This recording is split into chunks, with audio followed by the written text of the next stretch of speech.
Good afternoon, everybody. Dan Jennings here with your BlueWave Report. A few things to touch on today. First off, Venezuela. Our hearts go out to those people as they're on the verge of civil war.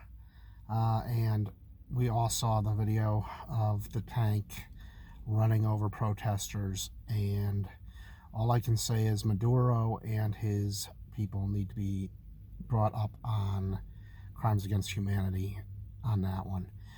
Something I want to point out, though, is I've already seen the right trying to take advantage of this by screaming, "This is socialism." No, this is corruption. This is what you get when socialism is combined with authoritarianism and dictatorship. The fact of the matter is, Venezuela was a prospering country before Maduro. The people there had plenty to eat, plenty of wealth, and plenty of money coming in from the oil that went to the people. Now it goes to the government, the military, and Maduro himself. So this is corruption. This is not socialism. Okay, now on to immigration. Today, the Trump administration announced intent to charge immigrants a fee for filing for asylum. These people have next to nothing when they show up at our border. Now we're going to ask them to spend money on asking for their legal right to asylum. This is going to cause two things. It's going to cause an increase in human trafficking, as these people who traffic in bringing immigrants up to our borders are just going to be owed more money now because they'll front them the money for the asylum forms. And it will also have the effect of causing more immigrants to come across the border illegally, which I suspect is one of the ulterior motives behind this, because if they can show a jump in numbers of illegal immigrants coming across via non-legal ports of entry, they can use that political capital to build their freaking wall.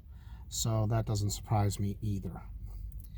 Now, another thing we need to talk about that's flying well under the radar is that on April 25th, the FBI met with Governor Scott down in Florida about Russian hacking into election machines, where they very easily could have changed vote tallies.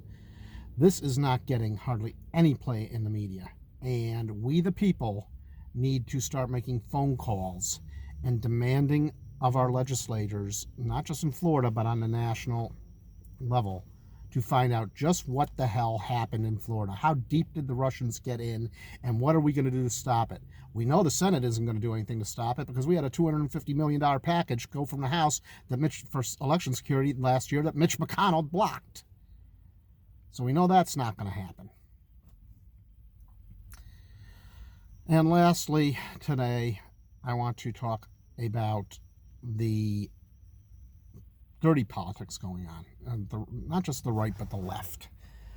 All right, the right today, Jacob Wall pushing out a fake story about Pete Buttigieg. I'm not even going to get into the what it was, and the ongoing battle between Biden, Bernie, and everyone else. All right, the right aside, we all know what that is. It's going to happen. There's nothing we can do to stop it. We need to educate people that it's not correct, it's not true, and try to get through to them. But to you people on the left, we need to stop the fighting, people. All the fighting's going to accomplish is getting Trump reelected.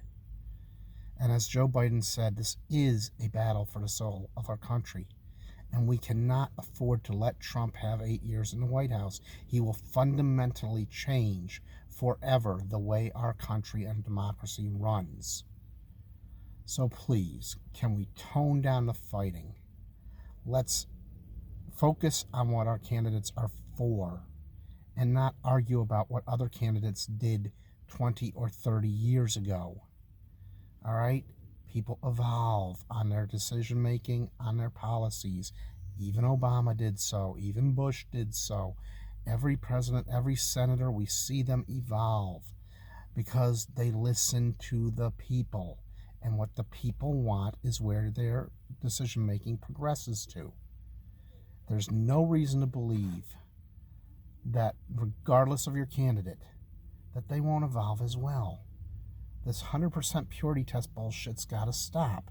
You're never going to agree with a candidate 100% unless you're that candidate. So let's stop the fighting and get back to work.